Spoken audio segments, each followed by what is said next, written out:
जय हिंद दोस्तों, आप लोगों का हमारे यूट्यूब चैनल पर स्वागत है। आशा करते हैं आप लोग स्वस्थ होंगे और आप लोगों की पढ़ाई अच्छे तरीके से चल रही होगी। हम लोग सीटेट के प्रैक्टिस पेपर को सॉल्व करा रहे हैं। यदि आप लोगों को हमारे टेलीग्राम चैनल से जुड़ना है तो हमारे टेलीग्राम का चैनल का नाम है स्टूडेंट पॉइंट सेंटर। उससे जुड़कर अपनी तैयारी को मजबूत बना सकते हैं। तो चलिए शुरुआत करते हैं आज के सेशन को। आज का हमारा पहला प्रश्न है,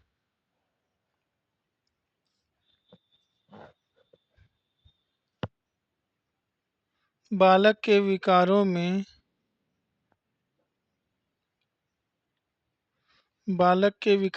डिसलेक्सिया किससे संबंधित है? बालक के विकारों में डिसलेक्सिया किससे संबंधित है? तो इसका सही आंसर जो हमारा ऑप्शन बी, पढ़ने में कठिनाई। डिसलेक्सिया में बच्चों को पढ़ने में कठिनाई होती है। अगला प्रश्न हमारा है प्रश्न संख्या 2। इसमें पूछा है कि स्टर्निंग किस प्रकार का विकार है? स्टटरिंग किस प्रकार का विकार है? तो इसका सही आंसर जगह हमारा ऑप्शन सी, भाषण। स्टटरिंग जो है भाषण संबंधी विकार है। प्रश्न संख्या 3 में पूछा है कि ADHD का पूर्ण रूप क्या है? ADHD का पूर्ण रूप क्या है? तो इसका सही आंसर जगह हमारा option A, attention deficit hyper activity disorder. ADHD का पूर्ण रूप क्या होता है? Attention deficit hyper activity disorder होता है। अगले प्रश्न पे चलते हैं, प्रश्न संख्या 4 पे। प्रश्न संख्या 4 में पूछा है कि बच्चे में मुख बधिरता किस विकार से संबंधित है? बच्चे में मुख बधिरता किस प्रकार से संबंधित है? इसका सही आंसर हो जाएगा हमारा ऑप्शन बी, संवेदी। अगला प्रश्न है प्रश्न संख्या 5। इसमें पूछा कि ऑटिज्म किससे संबंधित है? ऑटिज्म किससे संबंधित है? तो इसका सही आंसर हो जाएगा हमारा ऑप्शन ए, भावात्मक एवं सामाजिक विकार से संबंधित है। ऑटिज्म जो है भावात्मक एवं सामाजिक विकार से संबंधित क्या है? एक विकार है। प्रश्न संख्या 6 में पूछा है कि डिस्ग्राफिया का संबंध किससे है? डिस्ग्राफिया का संबंध किससे है? तो इसका सही आंसर जो हमारा ऑप्शन ए, लिखने में कठिनाई। डिस्ग्राफिया द्वारा लिखने में कठिनाई होती है। जिस व्यक्ति को डिस्ग्राफिया रोग हो जाता है वह लिखने में क्या करता है? कठिनाई को महसूस करता है। अगला प्रश्न है प्रश्न संख्या 7। इसमें पूछा है कि डिसकैलकुलिया का संबंध किससे है? डिसकैलकुलिया का संबंध किससे है? तो इसका सही आंसर जो हमारा ऑप्शन ए, गणना करने में कठिनाई। डिसकैलकुलिया से व्यक्ति को गणना करने में क्या होती है? कठिनाई होती है। तो हमारा सही आंसर क्या आ जाएगा? Option A. प्रश्न संख्या 8 में पूछा है कि हकलाना किस प्रकार की समस्या है? हकलाना किस प्रकार की समस्या है? तो इसका सही आंसर जगह हमारा ऑप्शन बी, उच्चारण विकार। हकलाना जो है उच्चारण विकार के अंतर्गत आता है। अगला प्रश्न है हमारा प्रश्न संख्या 9। इसमें पूछा है कि बच्चे के विकारों का प्रमुख कारण क्या है? बच्चे के विकारों का प्रमुख कारण क्या होता है? तो इसका सही आंसर है हमारा ऑप्शन सी, आनुवंशिकता एवं पर्यावरण दोनों। बच्चे के विकारों का प्रमुख कारण उसकी आनुवंशिकता भी हो सकती है, साथ साथ पर्यावरण भी उसका प्रमुख कारण बन सकता है। तो इसलिए बच्चों के विकारों का प्रमुख कारण जो है क्या है? आनुवंशिकता और पर्यावरण दोनों हैं। तो हमारा सही आंसर क्या आ जाएगा? Option C. अगले प्रश्न में चलते हैं, प्रश्न संख्या 10। प्रश्न संख्या 10 में पूछा है कि बौद्धिक आवश्यकता को और किस नाम से जाना जाता है? बौद्धिक आवश्यकता को किस और नाम से जाना जाता है? तो इसका सही आंसर जो हमारा ऑप्शन ए, मानसिक मंदता। मानसिक मंदता को हम लोग बौद्धिक अशक्तता के नाम से भी जानते हैं। अगला प्रश्न है प्रश्न संख्या 11। इसमें हमारा पूछा है कि श्रवण विकलांग बच्चे के लिए उपयुक्त शिक्षण पद्धति कौन सी है? श्रवण विकार बच्चे के लिए उपयुक्त शिक्षण पद्धति कौन सी होती है? तो इसका सही आंसर हो जाएगा हमारा ऑप्शन बी, सांकेतिक भाषा पद्धति। श्रवण विकलांग बच्चों के लिए सबसे उपयुक्त शिक्षण पद्धति कौन सी होती है? वह पद्धति होती है सांकेतिक भाषा पद्धति। सांकेतिक भाषा पद्धति द्वारा श्रवण विकलांग बच्चों को शिक्षा दी जाती है, जिससे श्रवण विकलांग बच्चे अधिक से अधिक अपनी शिक्षा को ग्रहण कर सकते हैं। अगला प्रश्न है प्रश्न संख्या 12। इसमें पूछा है कि दृष्टिबाधित बालक के लिए सबसे उपयुक्त साधन कौन सा है? दृष्टिबाधित बालक के लिए सबसे उपयुक्त साधन कौन सा है? तो इसका सही आंसर हो जाएगा हमारा ऑप्शन ए, टेप रिकॉर्डर। दृष्टिबाधित बालक के लिए सबसे उपयुक्त साधन जो है टेप रिकॉर्डर साधन है। टेप रिकॉर्डर में जो होता है बच्चे जो अपनी ध्वनि के अनुसार अपनी शिक्षा को ग्रहण करते हैं, इससे उनको अपनी शिक्षा ग्रहण करने में क्या होती है? सुविधा होती है। अगला प्रश्न है प्रश्न संख्या 13। इसमें पूछा है कि बौद्धिक अशक्तता किससे संबंधित है? बौद्धिक अशक्तता किससे संबंधित है? इसका सही आंसर जो हमारा ऑप्शन ए, आईक्यू का कम होना। बौद्धिक अशक्तता का संबंध जो है आईक्यू कम होने से संबंधित है। प्रश्न संख्या 14 में हमारा पूछा है कि सेरेब्रल पाल्सी किस प्रकार का विकार है? सेरेब्रल पाल्सी किस प्रकार का विकार है? तो इसका सही आंसर हो जाएगा हमारा ऑप्शन ए, मांसपेशियों एवं गति से संबंधित क्या है? विकार है। सेरेब्रल जो पाल्सी है मांसपेशियों एवं गति से संबंधित क्या है? विकार है। प्रश्न संख्या 15 में पूछा हमारा है कि हाइपर एक्टिव बच्चा किस विकार से पीड़ित होता है? हाइपर एक्टिव बच्चा किस विकार से पीड़ित होता है? तो इसका सही आंसर हो जाएगा हमारा ऑप्शन ए, ADHD। ऊपर हम लोग पीछे ऊपर के प्रश्नों में हम लोग ADHD का फुल फॉर्म पढ़े हैं। ऊपर हम लोग इसका फुल फॉर्म क्या पढ़े हैं इसको बताइए आप लोग कमेंट में क्या होता है। इसका फुल फॉर्म ऊपर पढ़े हैं attention deficit hyper activity disorder पढ़े हैं। DHD का फुल फॉर्म परीक्षा में पूछता है, इसलिए आप लोग इसको क्या करेंगे, ध्यान में रखिएगा। अगले प्रश्न में चलते हैं प्रश्न संख्या 16। इसमें हमारा पूछा है कि इमोशनल डिसऑर्डर वाले बच्चे की विशेषता क्या है? इमोशनल डिसऑर्डर वाले बच्चे की विशेषता क्या होती है? तो इसका सही आंसर जो हमारा ऑप्शन है अत्यधिक रोना या गुस्सा करना। इमोशनल डिसऑर्डर वाले बच्चों की विशेषता होती है कि वो अत्यधिक रोते हैं या तो अत्यधिक गुस्सा करने लगते हैं। अगला प्रश्न है प्रश्न संख्या 17। इसमें पूछा है कि लर्निंग डिसेबिलिटी का शाब्दिक अर्थ क्या है? लर्निंग डिसेबिलिटी का शाब्दिक अर्थ क्या है? तो इसका सही आंसर जो हमारा ऑप्शन है सीखने में कठिनाई। लर्निंग डिसेबिलिटी का शाब्दिक अर्थ होता है कि सीखने में कठिनाई। तो हमारा सही आंसर क्या है? Option A. अगले प्रश्न पे चलते हैं प्रश्न संख्या 18। इसमें पूछा है कि ADHD बच्चे की प्रमुख समस्या है। ADHD बच्चे की प्रमुख समस्या क्या है? इसका सही आंसर जो हमारा ऑप्शन ए, ध्यान की कमी एवं अत्यधिक सक्रियता। अगला प्रश्न है प्रश्न संख्या 19। इसमें पूछा है कि सिजोफ्रेनिया किस प्रकार का विकार है? सिजोफ्रेनिया किस प्रकार का विकार है? तो इसका सही आंसर जो हमारा ऑप्शन बी, मानसिक विकार है। सिजोफ्रेनिया जो है एक प्रकार की मानसिक विकार होता है। अगला प्रश्न है प्रश्न संख्या 20। इसमें पूछा है कि गिफ्टेड चाइल्ड किस श्रेणी में आता है? गिफ्टेड चाइल्ड किस श्रेणी में आता है? तो इसका सही आंसर जो हमारा ऑप्शन बी, विशेष आवश्यकता वाले बालक की श्रेणी में आता है। गिफ्टेड चाइल्ड जो है विशेष आवश्यकता वाले बालक की श्रेणी में आते हैं। अगला प्रश्न हमारा है प्रश्न संख्या 21। इसमें पूछा है कि शारीरिक विकलांगता का प्रमुख कारण क्या है? शारीरिक विकलांगता का प्रमुख कारण क्या है? इसका सही आंसर जो हमारा उपर्युक्त सभी। इसमें जो था अपघात के द्वारा, जन्मजात दोष के कारण, बीमारियों के कारण, इन तीनों के द्वारा शारीरिक विकलांग हो सकता है। तो हमारा सही आंसर क्या है? ऑप्शन डी, उपर्युक्त सभी। अगला प्रश्न है प्रश्न संख्या 22। इसमें पूछा कि डाउन सिंड्रोम किससे संबंधित है? डाउन सिंड्रोम किससे संबंधित है? तो इसका सही आंसर हो जाएगा हमारा ऑप्शन ए, गुणसूत्र असामान्यता। गुणसूत्र असामान्यता जो है डाउन सिंड्रोम से संबंधित एक विकार है। अगले प्रश्न पे चलते हैं, प्रश्न संख्या 23। इसमें हमारा पूछा है कि दृष्टिबाधित बालक पढ़ने के लिए किस लिपि का प्रयोग करता है? दृष्टिबाधित बालक पढ़ने के लिए किस लिपि का प्रयोग करता है?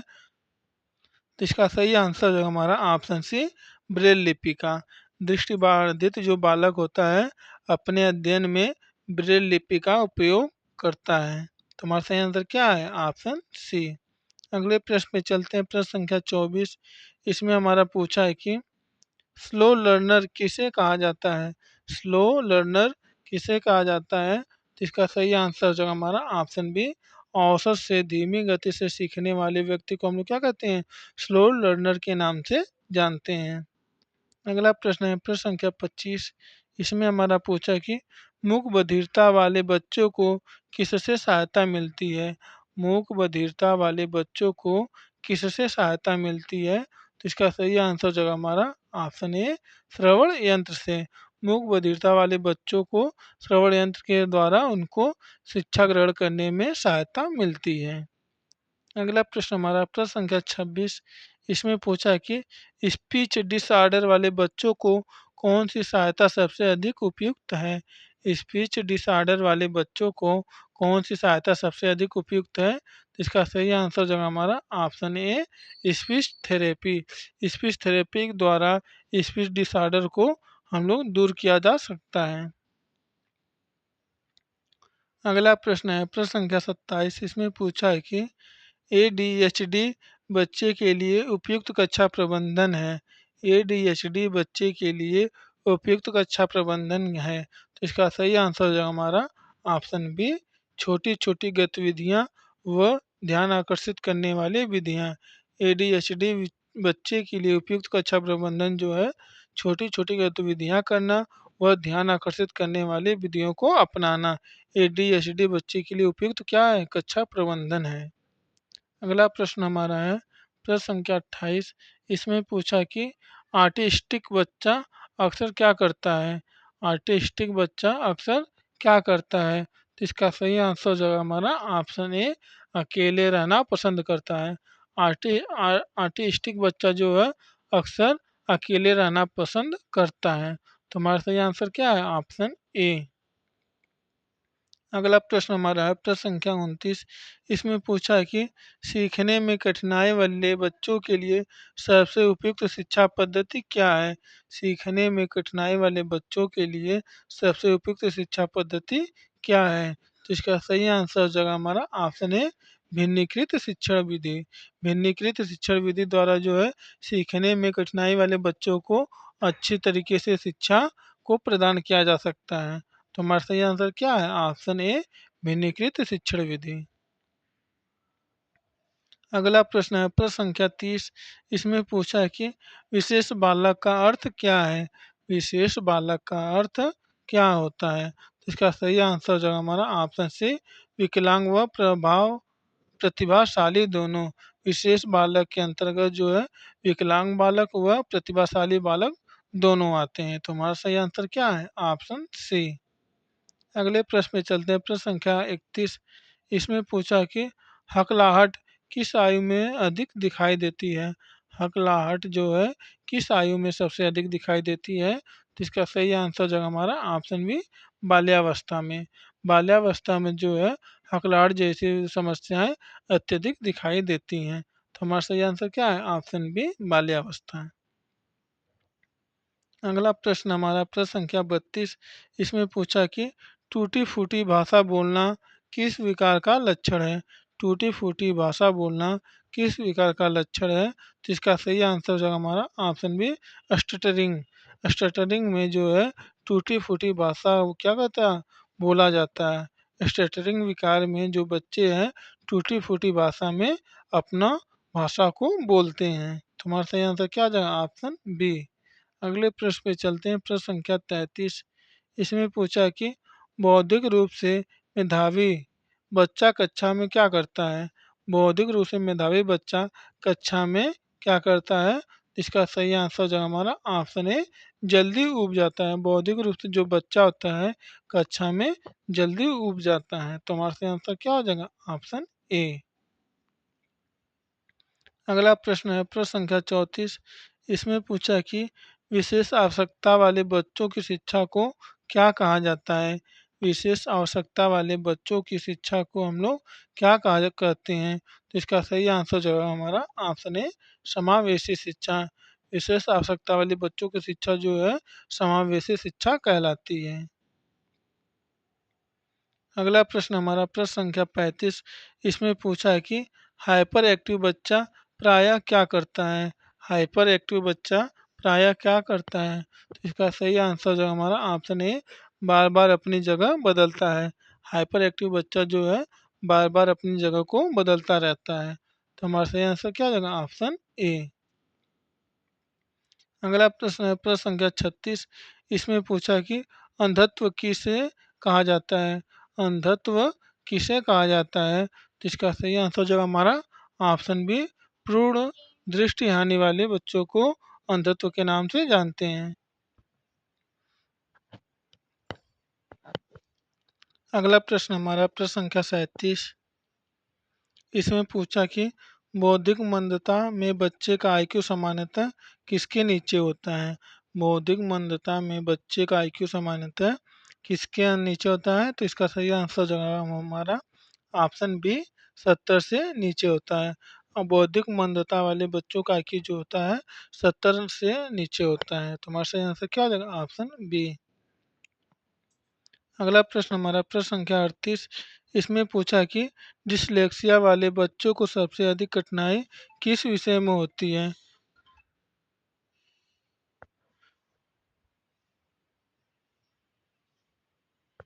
डिसलेक्सिया वाले बच्चों को सबसे अधिक कठिनाई किस विषय में होती है? तो इसका सही आंसर जो हमारा ऑप्शन सी भाषा पढ़ने में। अगला प्रश्न हमारा प्रश्न संख्या 39। इसमें पूछा है कि लर्निंग डिसेबिलिटी का सबसे उपयुक्त हिंदी अनुवाद क्या है? लर्निंग डिसेबिलिटी का सबसे उपयुक्त हिंदी अनुवाद क्या होता है? तो इसका सही आंसर हो जाएगा हमारा ऑप्शन ए अधिगम अक्षमता। लर्निंग डिसेबिलिटी का जो हिंदी अनुवाद होता है अधिगम अक्षमता होता है। अगला प्रश्न हमारा प्रश्न संख्या 40। इसमें पूछा है कि ऑटिस्टिक बच्चा किसमें कठिनाई महसूस करता है?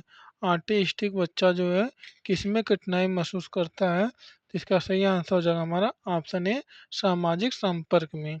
ऑटिस्टिक जो बच्चा होता है सामाजिक संपर्क करने में कठिनाई महसूस करता है। अगला प्रश्न है हमारा प्रश्न संख्या 41। इसमें पूछा है कि आईईपी का पूर्ण रूप क्या है? आई आईईपी का पूर्ण रूप क्या होता है? तो इसका सही आंसर हो जाएगा हमारा option A individual education plan. IEP का पूर्ण रूप होता है इंडिविजुअल एजुकेशन प्लान होता है। अगला प्रश्न हमारा प्रश्न संख्या 42। इसमें पूछा है कि विशेष बच्चों के लिए शिक्षा में किस सिद्धांत को अपनाया जाता है? विशेष बच्चों के लिए शिक्षा में किस सिद्धांत को अपनाया जाता है? इसका सही आंसर जगह हमारा ऑप्शन डी उपर्युक्त सभी। समान अवसर, भिन्नीकृत शिक्षा और समावेशी शिक्षा, ये तीनों जो होते हैं विशेष बच्चों के लिए शिक्षा के लिए क्या किया जाता है? प्रयोग किया जाता है। अगला प्रश्न हमारा प्रश्न संख्या 43। इसमें पूछा है कि बधिर बच्चा किस उपकरण से पढ़ाई में मदद पा सकता है? बधिर बच्चा जो है किस उपकरण से पढ़ाई में मदद पा सकता है? तो इसका सही आंसर जो हमारा ऑप्शन है श्रवण यंत्र के द्वारा। बधिर बच्चा जो है श्रवण यंत्र के द्वारा पढ़ाई में मदद को पा सकता है। अगला प्रश्न हमारा प्रश्न संख्या 44। इसमें पूछा है कि स्पेशल एजुकेशन शब्द का उद्देश्य क्या है? स्पेशल एजुकेशन का उद्देश्य क्या होता है? तो इसका सही आंसर जगह हमारा ऑप्शन है विशेष बच्चों की आवश्यकताओं को पूरा करना। स्पेशल एजुकेशन का मुख्य उद्देश्य होता है कि विशेष बच्चों की आवश्यकताओं को पूरा करना। तो हमारा सही आंसर क्या हो जाएगा? Option A. अगला प्रश्न हमारा प्रश्न संख्या 45। इसमें पूछा है कि स्पीच इम्पेयरमेंट का अर्थ क्या होता है? स्पीच इम्पेयरमेंट का अर्थ क्या होता है? तो इसका सही आंसर जो हमारा ऑप्शन ए बोलने की अक्षमता। स्पीच इम्पेयरमेंट का अर्थ होता है बोलने की अक्षमता। अगला प्रश्न हमारा प्रश्न संख्या 46। इसमें पूछा है कि विजुअली इम्पेयर्ड चाइल्ड के लिए सबसे उपयुक्त पद्धति कौन सी है? विजुअली इम्पेयर्ड चाइल्ड के लिए सबसे उपयुक्त पद्धति कौन सी होती है? तो इसका सही आंसर जो हमारा ऑप्शन ए ब्रेल पद्धति। विजुअली इम्पेयर्ड चाइल्ड के बच्चों के लिए जो है ब्रेल पद्धति जो होती है सबसे उपयुक्त पद्धति होती है। अगले प्रश्न पे चलते हैं प्रश्न संख्या 47। इसमें हमारा पूछा है कि इनक्लूसिव एजुकेशन का मुख्य उद्देश्य क्या है? इनक्लूसिव एजुकेशन का मुख्य उद्देश्य क्या होता है? इसका सही आंसर जो हमारा ऑप्शन है सभी बच्चों को समान अवसर देना। इनक्लूसिव एजुकेशन का मुख्य उद्देश्य होता है कि सभी बच्चों को समान अवसर देना। इनक्लूसिव एजुकेशन का हिंदी होता है समावेशी शिक्षा। समावेशी शिक्षा जो होती है सभी बच्चों को समान अवसर शिक्षा ग्रहण करने के लिए अवसर प्रदान करता है। अगला प्रश्न हमारा प्रश्न संख्या 48। इसमें पूछा कि संज्ञानात्मक विकास किससे संबंधित है? संज्ञानात्मक विकास जो है किससे संबंधित होता है? तो इसका सही आंसर जो हमारा ऑप्शन है सोचने समझने की क्षमता। संज्ञानात्मक विकार में जो है सोचने समझने की क्षमता जो होती है क्या होती है प्रभावित होती है। अगला प्रश्न हमारा प्रश्न संख्या 49। इसमें पूछा है कि स्पेशल नीड चिल्ड्रेन किसे कहा जाता है? स्पेशल नीड चिल्ड्रेन किसे कहा जाता है? तो इसका सही आंसर है हमारा ऑप्शन बी विकलांग एवं प्रतिभाशाली दोनों। स्पेशल नीड चिल्ड्रेन किसे कहा जाता है? तो इसका सही आंसर जो हमारा ऑप्शन बी विकलांग एवं प्रतिभाशाली दोनों। अगला प्रश्न हमारा प्रश्न संख्या 50। ये आज का हमारा आखिरी प्रश्न है। प्रश्न संख्या 50 में पूछा है कि समावेशी शिक्षा का अर्थ क्या होता है? समावेशी शिक्षा का अर्थ क्या होता है? तो इसका सही आंसर जो हमारा ऑप्शन ए सामान्य और विशेष दोनों प्रकार के बच्चों को साथ पढ़ाना समावेशी शिक्षा का अर्थ होता है। सामान्य एवं विशेष दोनों प्रकार के बच्चों को साथ साथ पढ़ाना क्या कहलाता है? समावेशी शिक्षा कहलाता है। तो दोस्तों आज के लिए इतना ही। बाकी की वीडियो पढ़ने के लिए आप हमारे चैनल को सब्सक्राइब कीजिए, वीडियो को लाइक कीजिए और वीडियो को ज़्यादा से ज़्यादा चैनल शेयर कीजिए। यदि आप लोगों को ये पीडीएफ चाहिए तो आप हमारे Telegram channel student point centre से जुड़ जाइए। वहाँ पर सारी पीडीएफ अवेलेबल रहती हैं। आप लोग वहाँ से पीडीएफ को प्राप्त करके अपनी तैयारी को मजबूत बना सकते हैं। जय हिंद, जय भारत।